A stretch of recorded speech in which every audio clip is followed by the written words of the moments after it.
Salut à toi, c'est Hermès, ton moniteur auto-école, enseignant de la conduite et de la sécurité routière. Aujourd'hui, je te propose un examen complet du code de la route, commenté et corrigé. Allez, on perd pas de temps, on commence tout de suite. Question numéro 1. Dans cette situation, réponse A, je m'arrête. Réponse B, je passe.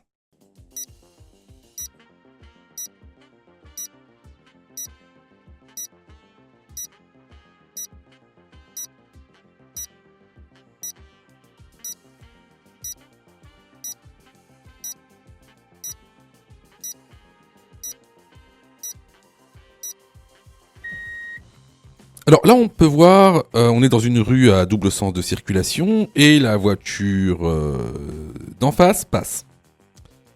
Alors, on voit que c'est la voiture d'en face qui rencontre l'obstacle, c'est-à-dire les voitures garées. Donc, tu devrais me dire, normalement, c'est moi qui ai la priorité, je passe. Oui, mais en fait, non, c'est un peu plus compliqué que ça. Alors, on va juste revoir les règles de priorité. Alors, dans une rue à double sens de circulation, c'est le véhicule qui rencontre l'obstacle qui doit céder le passage au véhicule en face. Par exemple, ici, la voiture blanche rencontre une voiture garée, à droite, jaune. Donc, elle doit laisser la priorité à la voiture rouge. Cependant, si la voiture blanche est déjà engagée, alors, dans ce cas-ci, c'est à nous de nous arrêter pour éviter justement l'accident et le contact avec la voiture qui vient de face. Donc ici, dans ce contexte, je m'arrête. La bonne réponse est la réponse A. Question numéro 2. La vignette critère permet d'évaluer le niveau de pollution de mon véhicule. Oui, réponse A. Non, réponse B.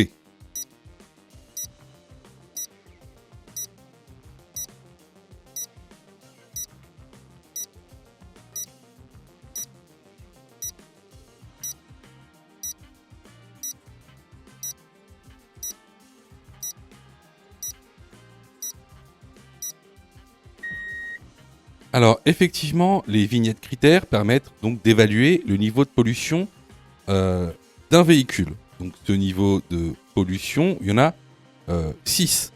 La première, en verte, ça concernera les véhicules électriques spécifiquement.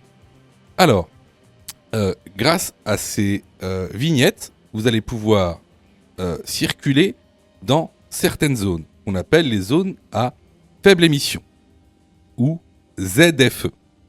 Alors, comment ça va se matérialiser ? Eh bien, à l'entrée de ces zones, vous allez avoir des panneaux de zone, d'accord, où il y a marqué circulation restreinte ou ZFE, d'accord. Et regardez bien ce panneau de zone, c'est une zone d'interdiction, c'est-à-dire que vous avez interdiction de circuler. En dessous, vous allez avoir des panonceaux qui vont préciser cette interdiction de zone. Par exemple, si on prend cet ensemble de panneaux, eh bien, la circulation sera restreinte, donc interdite, sauf, quand on regarde le panonceau, pour les poids lourds et les véhicules légers qui ont la vignette 1, 2, 3 et la vignette des véhicules électriques. Donc ici, la bonne réponse est la réponse A. Question numéro 3. La consommation d'alcool augmente le temps de réaction. Oui, réponse A. Non, réponse B.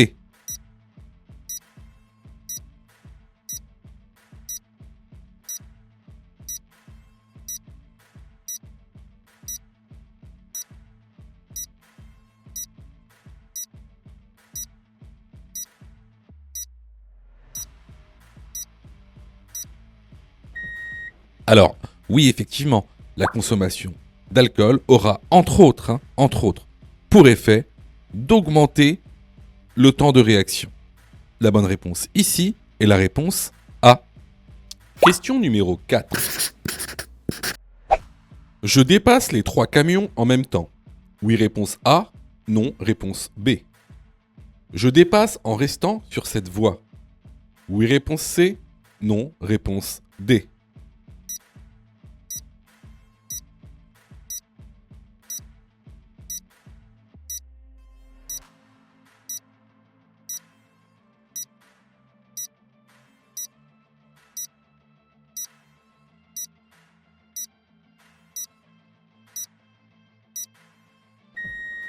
Alors ici, on est dans une situation très courante, surtout sur autoroute. Alors, ici, vous voyez qu'on a 3 camions sur la file de droite qui sont très rapprochés. Donc effectivement, si je dépasse les 3 en même temps. Pourquoi? Parce que si je me rabats entre les camions, la distance de sécurité ne sera pas respectée. Ensuite, deuxième partie de la question, je dépasse en restant sur cette voie.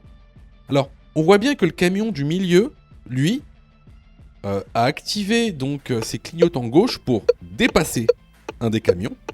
Donc, il risque de venir sur la voie dans laquelle on est. Donc, si je veux dépasser ces 3 camions, il faut que je me mette sur la file de gauche. Donc, ici, à la question, je dépasse les 3 camions en même temps? Oui, réponse A. Je dépasse en restant sur cette voie? Non. Réponse D. Question numéro 5. Dans cette situation, je passe. Oui, réponse A. Non, réponse B.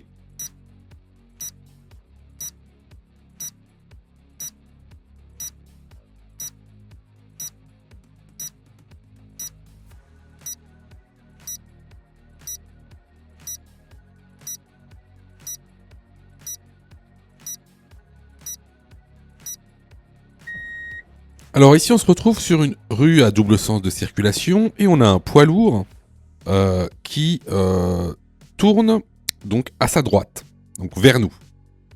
Alors, il faut que vous sachiez que les poids lourds ont des rayons de braquage bien plus grands que celui d'une voiture. Donc, lorsqu'ils tournent, il y a de fortes chances pour qu'ils viennent sur notre voie.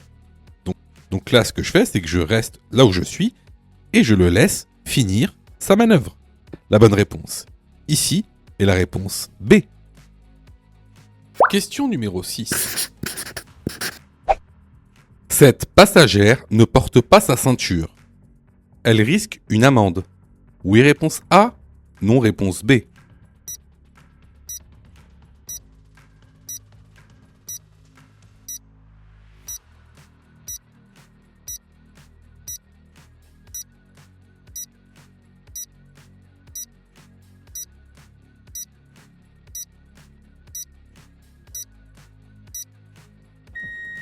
Alors, contrairement à ce qu'on pense, lorsqu'un passager adulte ne met pas sa ceinture, ce n'est pas le conducteur qui prend l'amende, mais bien le passager, parce qu'il est adulte.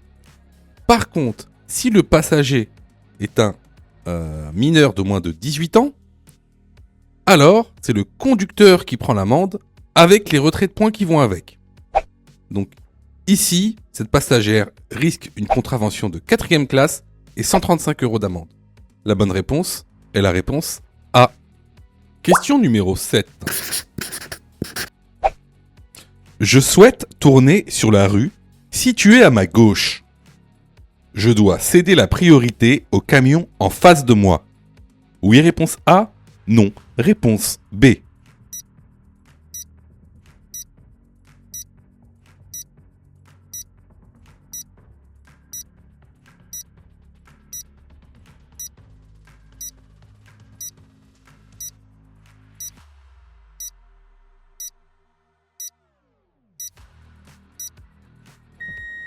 Alors, si tu vois bien ici, on a un camion qui vient en sens inverse, donc en face de moi, et moi je veux tourner à gauche.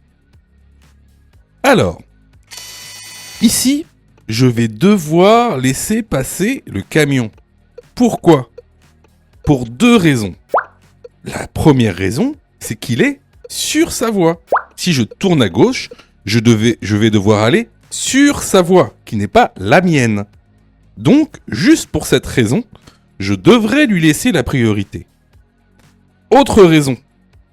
Si je tourne à gauche, le camion se situe à ma droite. C'est donc également une priorité à droite. Donc ici, je laisse passer le camion. Puis, quand il n'y aura personne sur la voie, je pourrai tourner à gauche. Donc, pour répondre à la question, je dois céder la priorité au camion en face de moi pour tourner à gauche. La bonne réponse est la réponse A. Question numéro 8. Le taux d'alcool maximum autorisé pour un probatoire est de réponse A, 0,2 g par litre de sang. Réponse B, 0,5 g par litre de sang.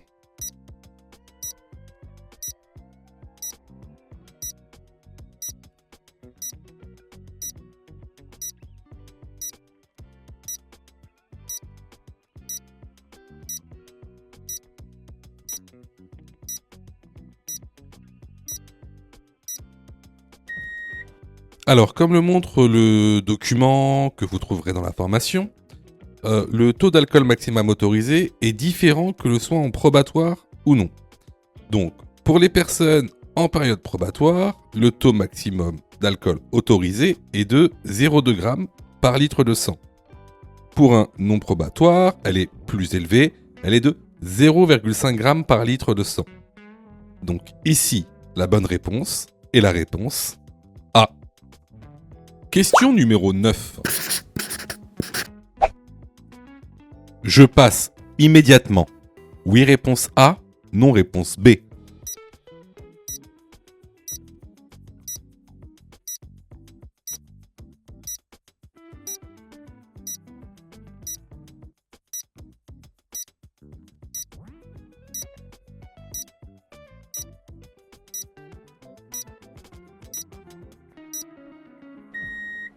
Alors ici, encore une fois, question facile. Même si le feu est vert pour nous, il y a des piétons sur le passage piéton. Donc là, on ne peut pas passer immédiatement. Un piéton sera toujours prioritaire s'il est sur la chaussée. Peu importe la route ou la chaussée. Donc ici, la bonne réponse est la réponse B. Question numéro 10. Je sors de mon stationnement. Je dois, réponse A, contrôler derrière moi seulement. Réponse B, contrôler devant et derrière moi. Réponse C, contrôler les angles morts.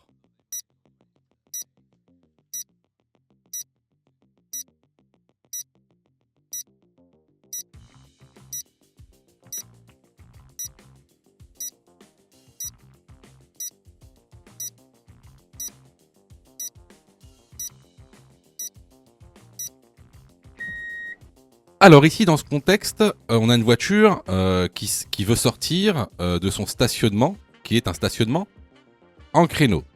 Vous remarquerez que c'est une rue à double sens de circulation. On a devant nous une voiture, et si vous regardez le rétro gauche, on a une voiture aussi derrière nous. Alors, comment faire pour sortir d'un stationnement en créneau ?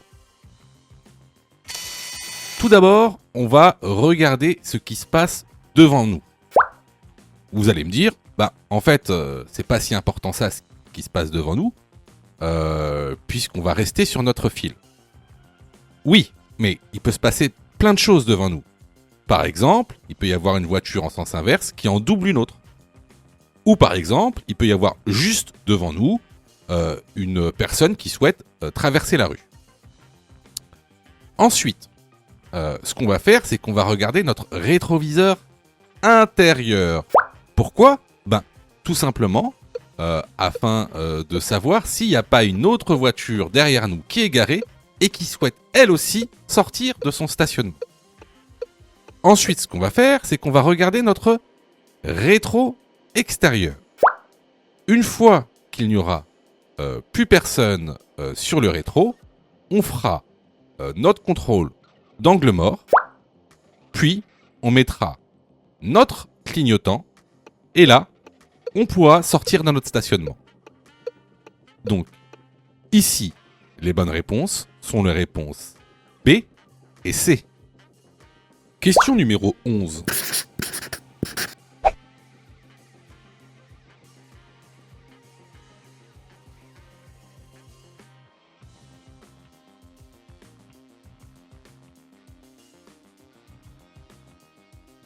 Si un usager vient de la droite, réponse A, je passe. Réponse B, je cède le passage.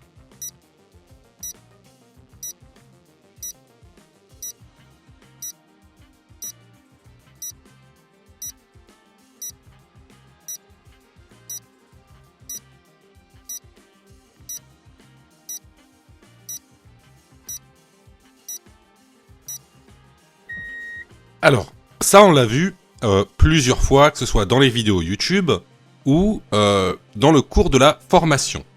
Donc ici, on a affaire à une intersection, d'accord, où il n'y a pas de signalisation. Il n'y a ni une signalisation horizontale, ni une signalisation verticale. Dans ce cas-là, le régime de priorité est celui de la priorité à droite. Donc, je dois céder le passage au véhicule venant de droite, s'il y en a, bien sûr. Donc, ici, la bonne réponse est la réponse B. Question numéro 12. Dans cette situation, j'allume mes feux. Réponse A, de brouillard. Réponse B, de route.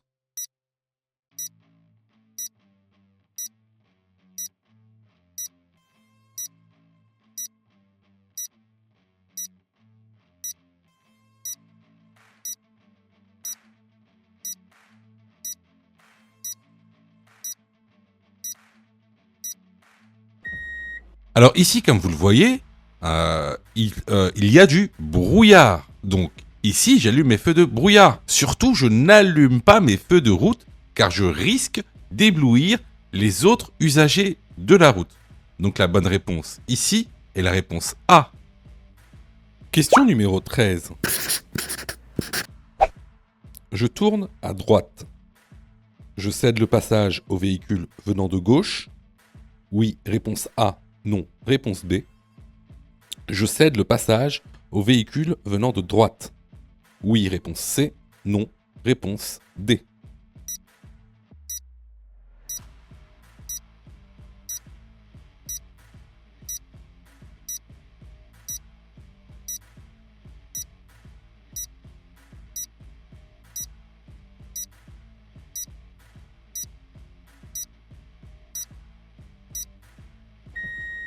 Alors ici, je vous ai mis un petit schéma de la situation. Donc, nous, on a un stop. Donc, on doit marquer l'arrêt. On veut tourner à droite. Donc, logiquement, on va devoir laisser la priorité au véhicule venant de gauche, de notre gauche.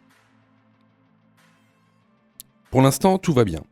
Alors, est-ce que je dois aussi laisser céder le passage plutôt aux véhicules qui viennent de droite? Étant donné que je tourne à droite, est-ce que c'est pertinent de laisser de céder le passage aux véhicules qui viennent de droite? Eh bien oui. Par exemple, un véhicule qui vient de droite pourrait par exemple doubler un vélo. Hein? Là, on a des traits pointillés, il peut doubler un vélo. D'ailleurs, il peut même doubler un vélo avec un trait continu. Donc s'il double un vélo, il sera sur la voie. Et il faudra lui laisser le passage. Donc, est-ce que je dois céder le passage aux véhicules qui viennent de gauche? Oui, réponse A. Et est-ce que je dois céder le passage aux véhicules qui viennent de droite? Oui, réponse C. Question numéro 14. Le camion roule à faible allure. Réponse A, je le dépasse par la droite. Réponse B, je ralentis.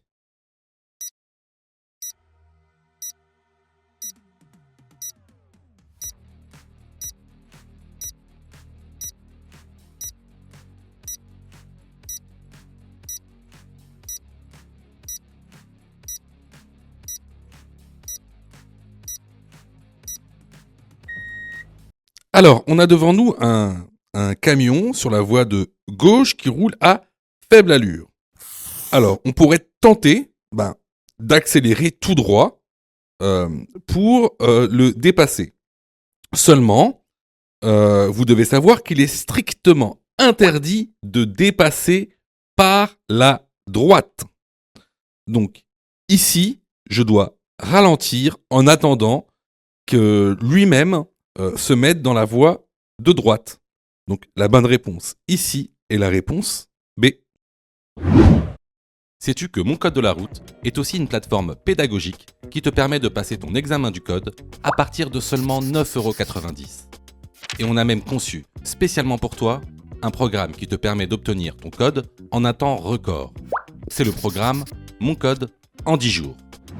Avec un calendrier de révision personnalisé, un contenu pédagogique par thème conforme à la nouvelle réforme, des nombreux tests d'examen blanc issus de l'examen officiel, accessible sur smartphone, tablette et PC durant 1 an et en accès illimité.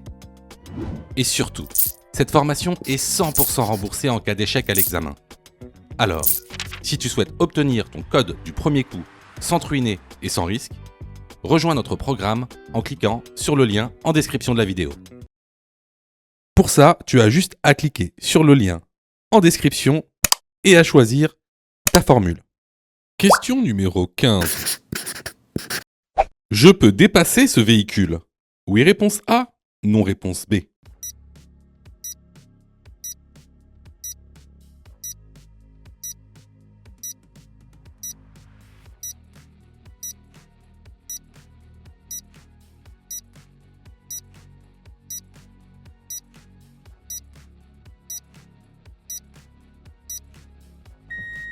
Alors ici, le marquage au sol ne nous empêche pas, disons, de dépasser. Mais on a juste, il y a juste une chose qui va nous empêcher ici de dépasser, c'est la visibilité. Hein, on voit pas ce qui se passe devant nous. Un véhicule pourrait venir en sens inverse à ce moment même. Donc, dans cette situation, je ne peux pas dépasser ce véhicule. La bonne réponse est la réponse B. Question numéro 16. La consommation d'alcool diminue la capacité à voir la couleur rouge. Oui, réponse A. Non, réponse B.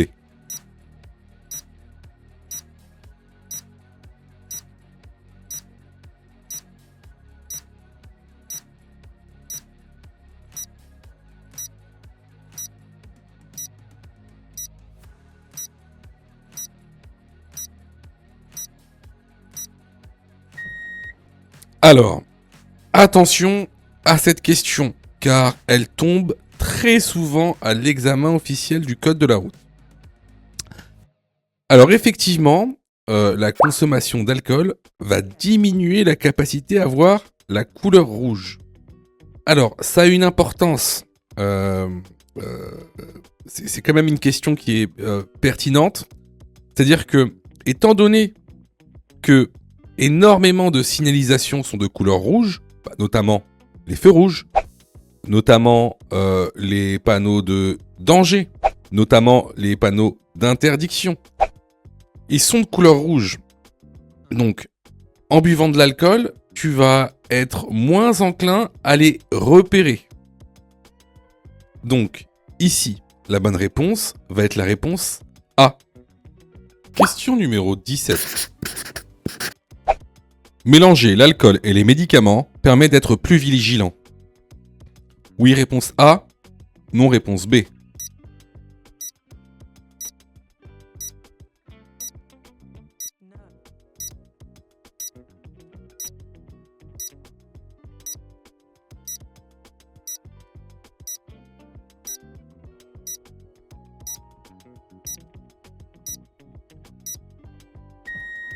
Alors, bien sûr, déjà, l'alcool en lui-même va diminuer votre vigilance, mais si vous couplez l'alcool à des médicaments, ça va avoir encore plus d'effet sur votre vigilance et vous allez avoir moins de vigilance. Donc ici, la bonne réponse est la réponse B. Question numéro 18. Les bornes de recharge en extérieur sont conçues pour une utilisation en temps de pluie. Oui, réponse A. Non, réponse B.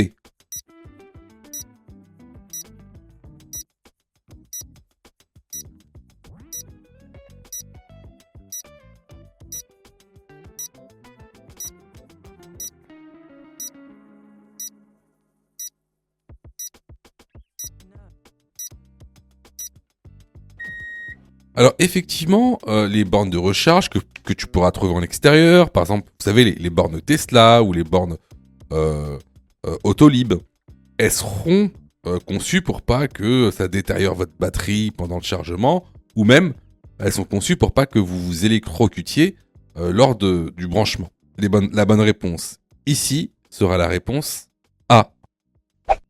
Si tu aimes le contenu, alors prends quelques secondes pour liker la vidéo.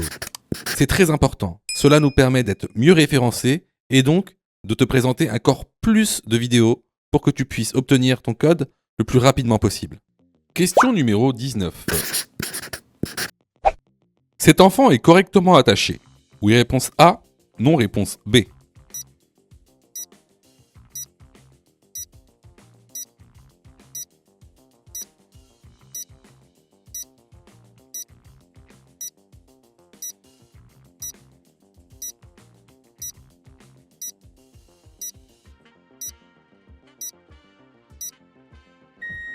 Alors oui, ici l'enfant est correctement attaché. Pourquoi ? Tout simplement parce que l'homologation R44 est respectée. Qu'est-ce que préconise l'homologation R44 ? C'est un siège enfant adapté à sa morphologie et à son âge. Il existe 3 types de sièges, le siège à coque, le siège baquet, le siège avec dossier. Ici, on a utilisé un siège baquet qui correspond à la morphologie de l'enfant. La bonne réponse est la réponse A. Question numéro 20. Mon téléphone sonne, je réponds. Oui, réponse A, non, réponse B.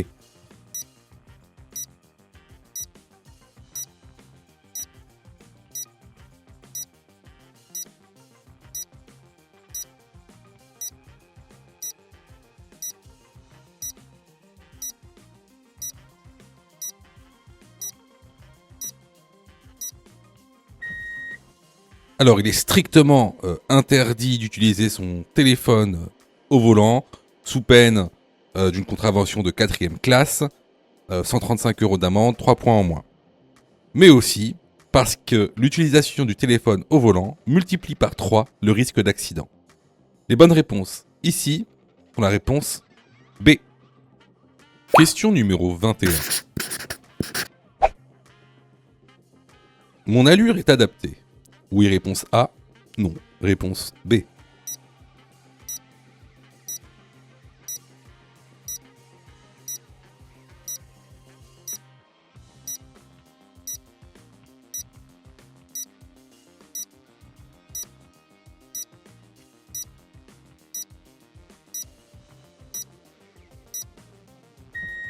Alors ici on peut voir que je roule quasiment à 50 km/h.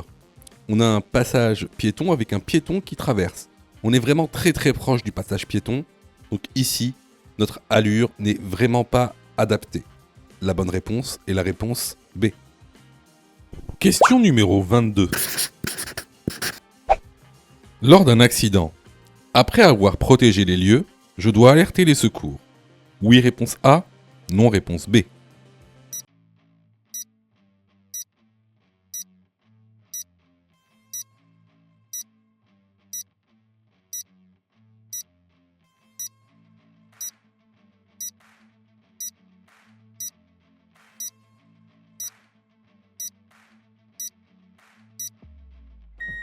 Alors, surtout, n'oublie pas, lors d'un accident, on doit respecter donc, la règle du PAS, du PAS, c'est-à-dire, tout d'abord, protéger, ensuite, alerter, puis secourir.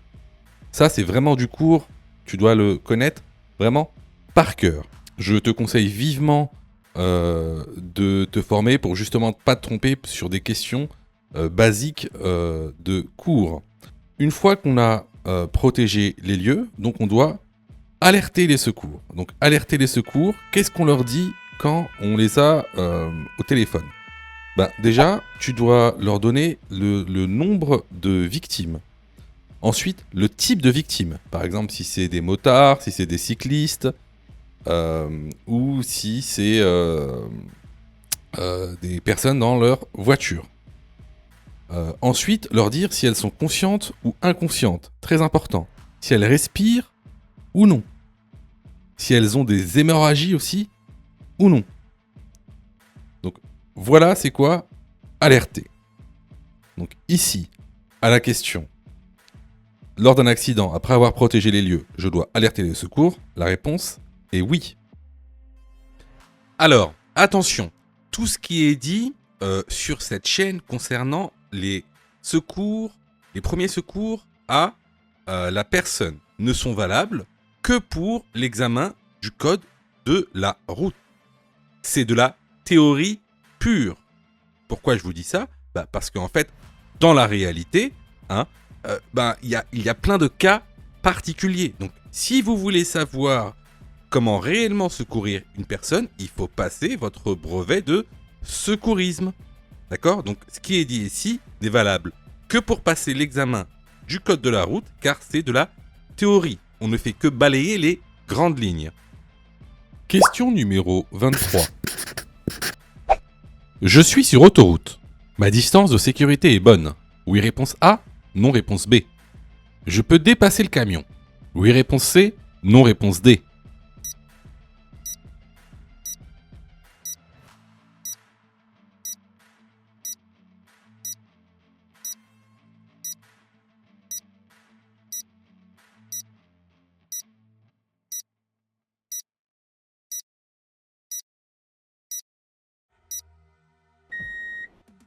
Alors, ici, est-ce que ma distance de sécurité est bonne ? Là, c'est vraiment une question de cours. Hein. On a vu ça plusieurs fois dans la formation.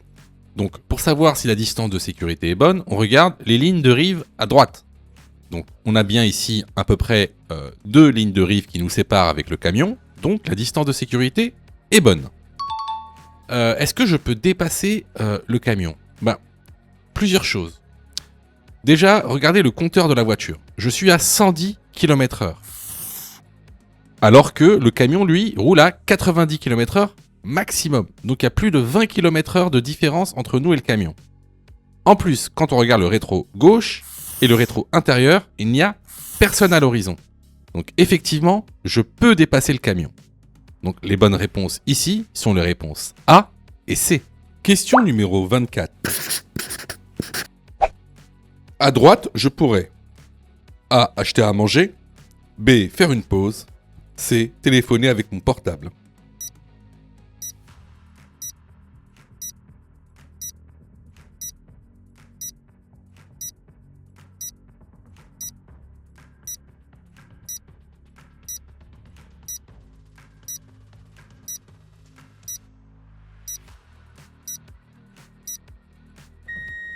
Alors, ce panneau indique tout simplement un parking à droite.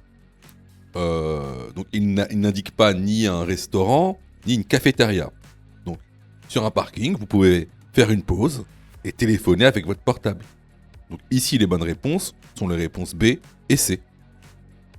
Question numéro 25. Ce panneau indique réponse A, un danger. Réponse B, une priorité à droite. Réponse C, une intersection. Réponse D, une priorité ponctuelle.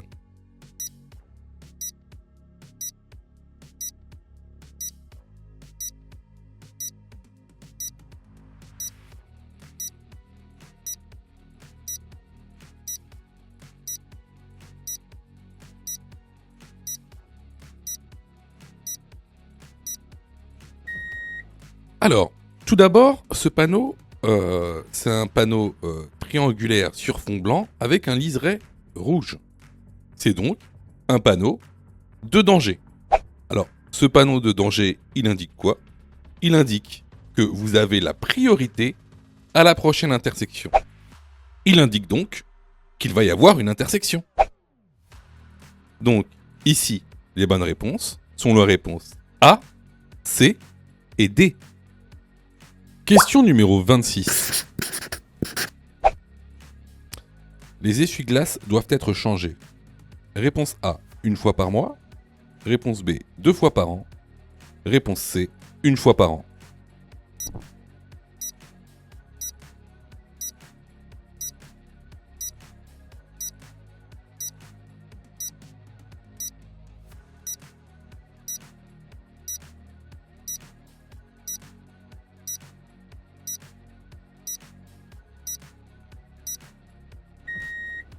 Alors la bonne réponse est la réponse C. C'est une fois par an. Les vidéos sont totalement gratuites, donc abonne-toi pour aider la chaîne et surtout, active les notifications pour être prévenu des dernières vidéos et avoir ton code beaucoup plus rapidement. Question numéro 27. Je change de voix pour aller plus vite. Oui, réponse A. Non, réponse B.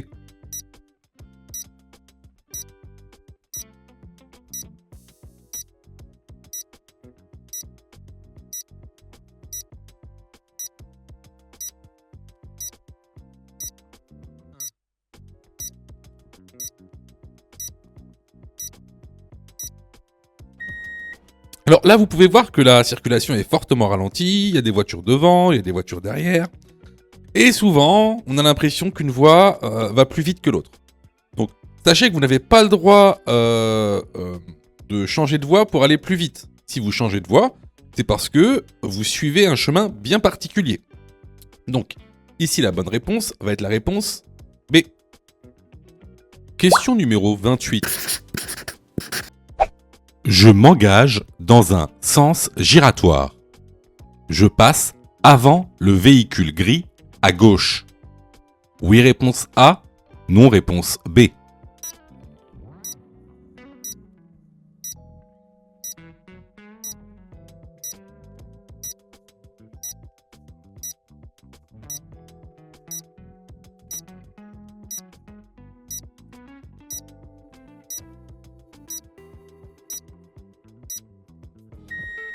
Alors, lorsqu'on s'engage dans un carrefour à sens giratoire, on doit laisser la priorité aux véhicules venant de gauche et qui se situent à cet endroit du sens giratoire. Une fois qu'il n'y a plus personne à cet endroit, vous pouvez alors vous engager. La bonne réponse ici est la réponse B. Question numéro 29. En cas de forte pluie, je réduis ma vitesse. Oui, réponse A. Non, réponse B.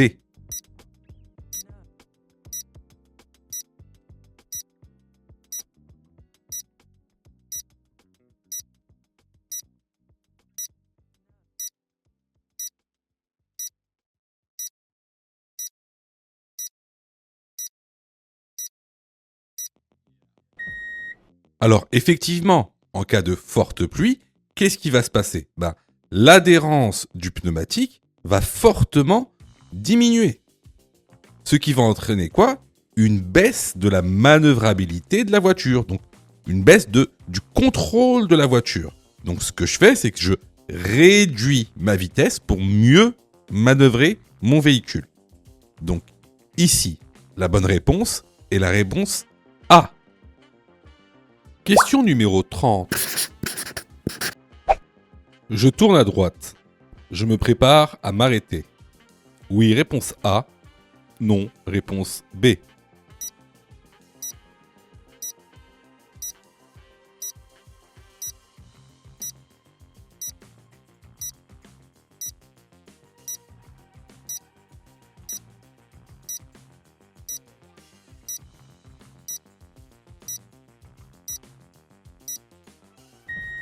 Alors ici, comme vous pouvez le voir juste à droite, il y a donc un enfant avec ses parents qui ont de grandes chances de traverser la rue. Donc, effectivement, si je tourne à droite, il va falloir que je me prépare à m'arrêter. La bonne réponse est la réponse A. Question numéro 31. Je ne possède pas de carte d'invalidité. Je suis bien garé. Oui, réponse A. Non, réponse B.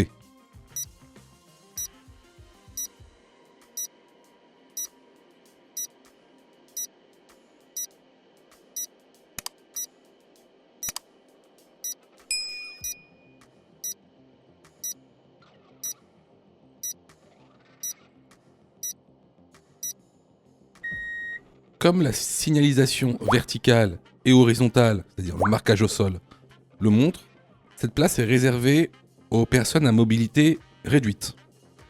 Alors, pour pouvoir stationner dans ces places, il vous faut 3 cartes. Alors, soit la carte qu'on appelle GIG, Grand Invalide de Guerre, soit la carte GIC, Grand Invalide Civil, et maintenant ces 2 cartes en fait sont remplacées par la carte CMI, Carte Mobilité Inclusion, qui prouve de votre incapacité ou de votre mobilité réduite, disons. Donc effectivement, ici, je suis très mal garé. La bonne réponse est la réponse B. Question numéro 32. Ces véhicules sont bien stationnés. Oui, réponse A. Non, réponse B.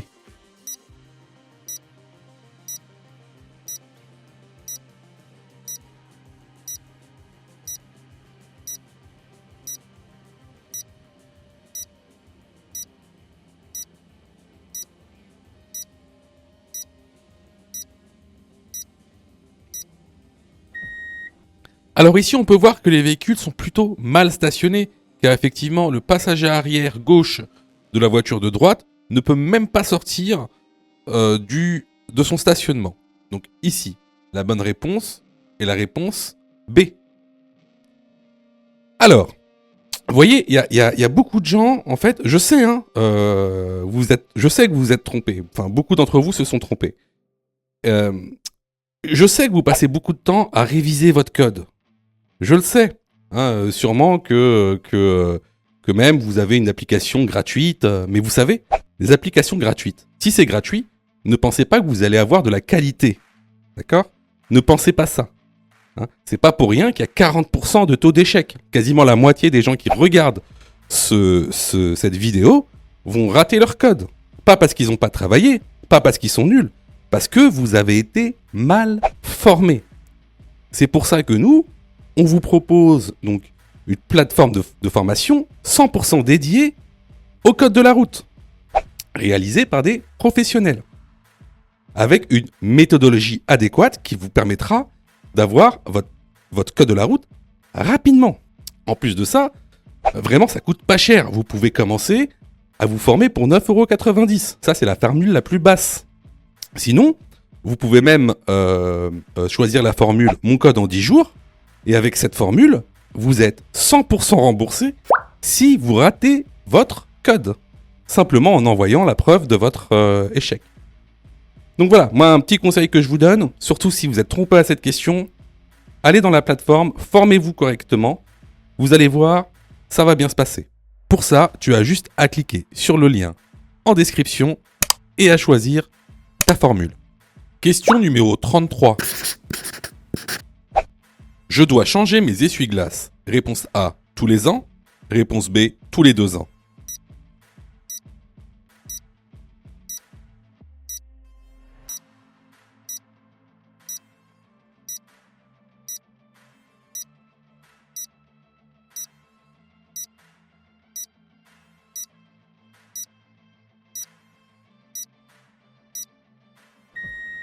Alors, les essuie-glaces sont des équipements obligatoires qui doivent être changés tous les ans.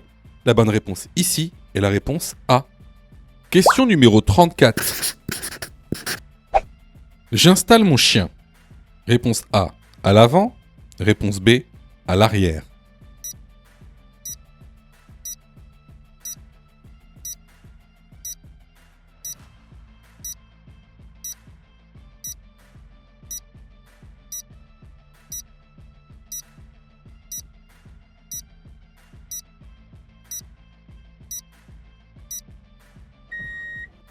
Alors, il faut que tu saches, si tu as un chien, qu'il ne faut jamais l'installer à l'avant. Alors, pourquoi ? Tout simplement parce qu'il pourrait toucher les commandes, notamment le volant, la boîte de vitesse, les feux de voiture. Alors, il faut aussi que tu saches que il y a des systèmes de sécurité pour attacher ton chien. Parce que le chien, il faut aussi qu'il soit attaché. Bah, pourquoi ? Parce que tout simplement, si tu freines brusquement, il risque d'être projeté à l'avant. Donc voilà, il faut que tu saches qu'il y a des systèmes homologués d'attache pour les chiens. Donc ici, la bonne réponse est la réponse B. Question numéro 35. Ce conducteur A encourt une amende s'il ouvre sa portière de manière dangereuse. B peut ouvrir sa portière immédiatement. C doit attendre que la voiture blanche passe avant d'ouvrir sa portière.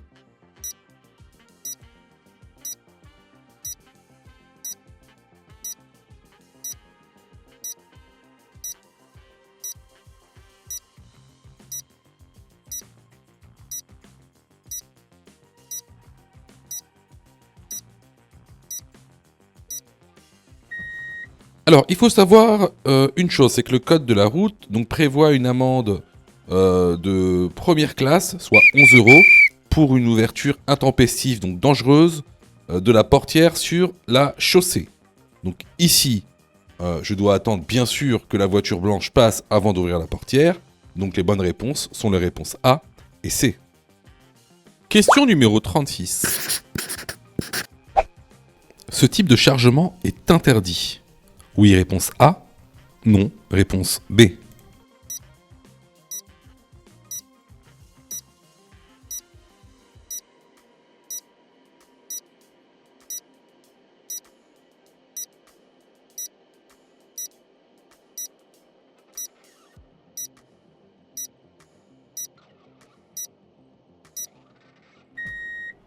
Alors, concernant la réglementation sur les chargements, il faut savoir que rien ne doit dépasser à l'avant. Donc, aucun porte-à-faux avant n'est autorisé. Le seul porte-à-faux autorisé est le porte-à-faux arrière. Donc, vous avez le droit à un porte-à-faux de 3 mètres au maximum. Sachant que dès 1 mètre de porte-à-faux, il faudra une signalisation réfléchissante. Donc ici, il n'y aura donc pas de limitation en hauteur. Donc ce type de chargement est-il interdit? La bonne réponse est la réponse B. Je vois que tu es super motivé pour avoir ton code. Alors, soutiens la chaîne en t'abonnant et surtout en activant les notifications afin d'être prévenu des dernières vidéos mises en ligne. Question numéro 37. Des pneus sous-gonflés entraînent une surconsommation de carburant. Oui, réponse A. Non, réponse B. La pression doit être vérifiée. Réponse C, tous les mois. Réponse D, avant un long trajet.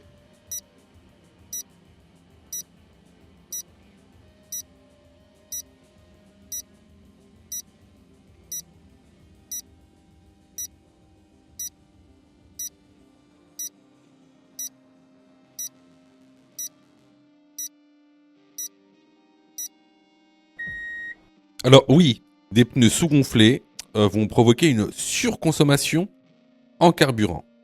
Et les pneus doivent être vérifiés une fois par mois et avant un long trajet. Les bonnes réponses ici sont les réponses A, C et D. Question numéro 38. La rue est étroite et un camion arrive en sens inverse. Réponse A, je ralentis. Réponse B, je maintiens l'allure.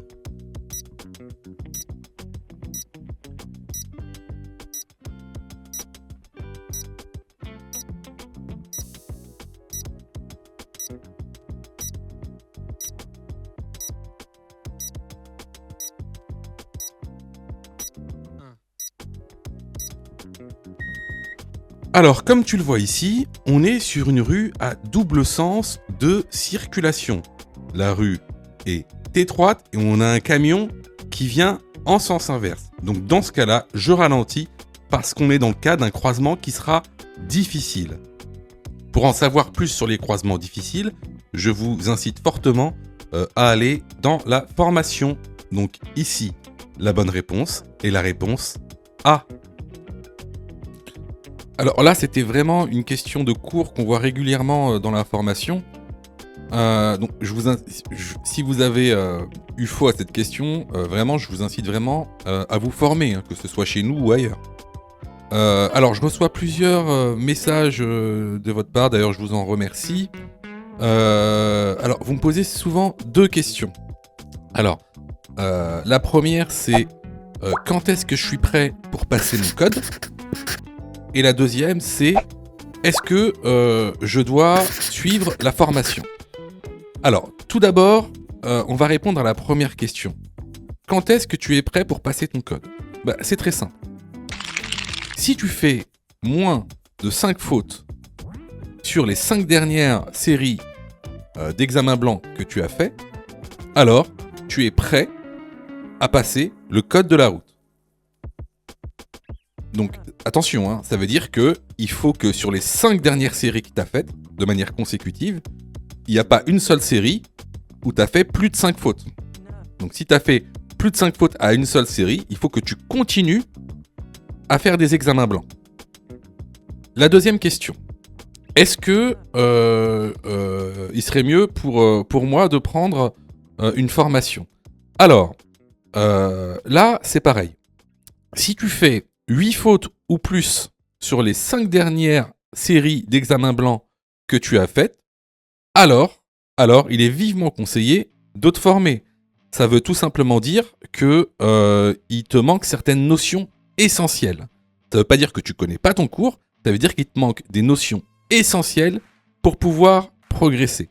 Et clairement, c'est pas en faisant des examens blancs que tu vas progresser, tu vas même plutôt stagner. Voilà. Donc si tu as fait 8 fautes ou plus sur l'une des 5 dernières séries que tu as faites, je te conseille vivement de te former. Surtout que on a mis en place donc une plateforme pédagogique qui répond vraiment à tous vos besoins. On a fait en sorte que tout le monde puisse se former au code de la route. Vous avez la formule standard, par exemple, qui est à 19,90 € par an. Donc vous payez une fois 19,90 € et vous avez le droit à toute la plateforme pendant un an en illimité, avec tous les cours, tous les 10 thèmes, plus de 1200 questions issues de l'examen officiel, commentées et corrigées. Vous avez pour ceux par exemple qui veulent passer leur code rapidement la formule à mon code en 10 jours pour passer son code en 10 jours qui est à 39,90 € par an en illimité. Et en plus, si vous ratez votre code, eh ben vous êtes 100% remboursé seulement en envoyant votre preuve d'échec. Sinon, pour ceux qui le souhaitent, vous avez la plus petite formule, la formule basique, qui est à 9,90 € par semaine. Celle-ci, c'est une formule qui est hebdomadaire, qui en général est réservée à ceux qui ont déjà passé leur code et qui ont échoué. C'est une sorte de remise à niveau. Donc, vraiment, il y en a pour tous les besoins et il y en a aussi pour tous les prix. Et c'est vraiment pas cher. Ce serait bête de rater son code alors que vous auriez pu vous former pour 9,90 €. Pour ça, tu as juste à cliquer sur le lien en description et à choisir ta formule. Question numéro 39. Le système Start and Stop permet de réduire la consommation. Oui, réponse A, non, réponse B.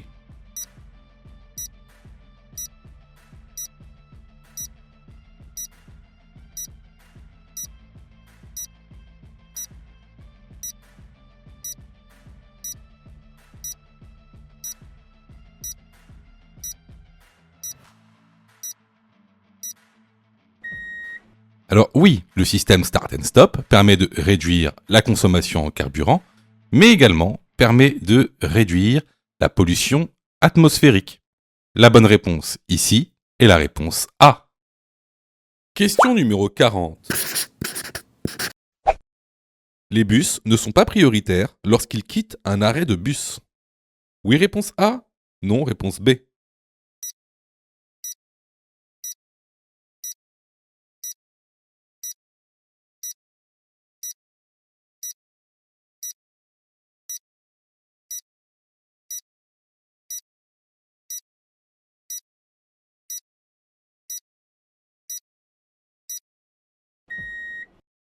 Alors, ça, c'est une spécificité que vous devez connaître. De toute façon, ça va revenir très souvent dans les questions, vous allez voir. Alors, c'est une spécificité. Effectivement, lorsqu'un bus quitte un arrêt de bus, il est prioritaire, même s'il n'est pas sur sa voie. Donc ici, la bonne réponse est la réponse B. Si tu as fait 8 fautes ou plus, ne panique pas. Rejoins-nous sur notre plateforme pédagogique en ligne en cliquant sur le lien en description de la vidéo. Tu pourras alors choisir la formule qui te convient. N'oublie pas de liker la vidéo et de t'abonner pour recevoir toutes les dernières notifications. Tu peux aussi continuer à t'entraîner en cliquant sur l'une des vidéos qui s'affichent.